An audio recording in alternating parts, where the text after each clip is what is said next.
Assalamualaikum warahmatullahi wabarakatuh. Perkenalkan, nama saya Muhammad Rafli dari kelas 64 2B11.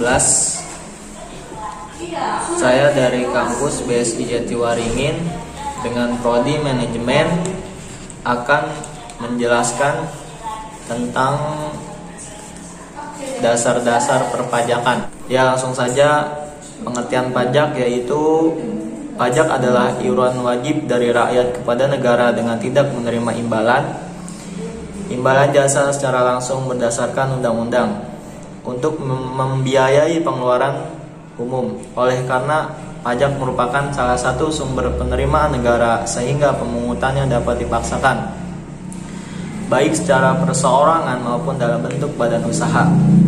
Adapun yang dimaksud dengan tidak menerima imbalan jasa secara langsung adalah imbalan khusus yang erat hubungannya dengan pembayaran iuran tersebut. Pemerintah juga melakukan pungutan selain pajak, di antaranya sebagai berikut. Pertama, retribusi. Kedua, cukai. Ketiga, bea masuk. Keempat, sumbangan. Fungsi-fungsi pajak yaitu fungsi anggaran atau yang dimaksud dengan fungsi budgeter.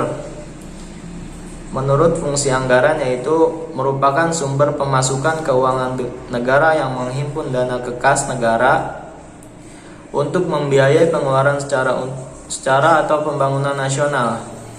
Jadi, fungsi pajak adalah sebagai sumber pendapatan negara yang bertujuan agar posisi anggaran pendapatan dan pengeluaran mengalami seimbangan balance budget.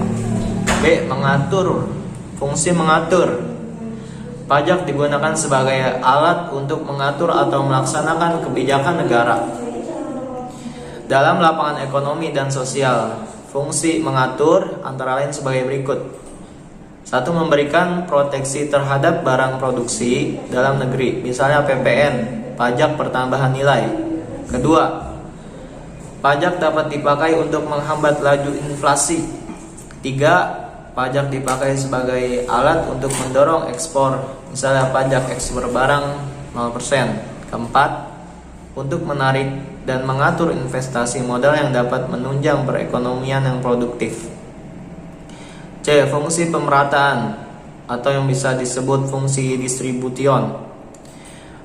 Yang dimaksud dengan ini yaitu pajak mempunyai fungsi pemerataan, artinya dapat digunakan untuk menyeimbangkan dan menyesuaikan antara pembagian pendapatan dengan kesejahteraan masyarakat. Dengan kata lain, pajak berfungsi untuk pemerataan pendapatan masyarakat sebagaimana yang tercantum dalam Trilogi Pembangunan dan 8 Jalur Pemerataan. D. Fungsi menstabilkan. Pajak dapat digunakan untuk menstabilkan keadaan ekonomi. Misalnya dengan menetapkan pajak yang tinggi, pemerintah dapat mengatasi inflasi karena jumlah uang yang beredar dapat dikurangi. Dan untuk mengatasi deflasi atau kelesuan ekonomi, pemerintah dapat menurunkan pajak. Dengan menurunkan pajak, jumlah uang yang beredar dapat ditambah sehingga kelesuan ekonomi yang diantaranya ditandai dengan kesulitan pengusaha memperoleh modal dapat diatasi. Dengan demikian, perekonomian diharapkan senantiasa dalam keadilan stabil.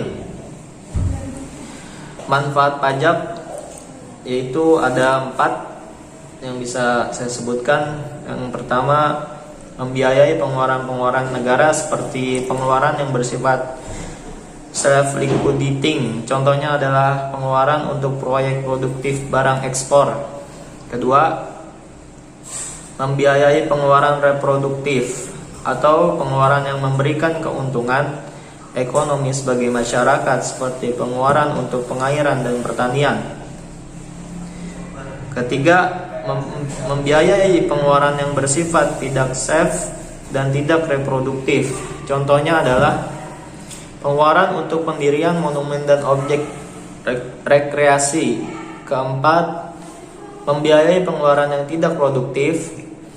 Contohnya yaitu pengeluaran untuk membiayai pertahanan negara atau perang dan pengeluaran untuk menghemat di masa yang akan datang.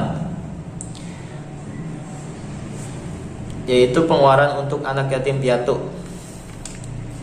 Mungkin penjelasan dari saya cukup di sini aja. Mohon maaf atas kata-kata yang tidak sesuai atau kata-kata yang terbata.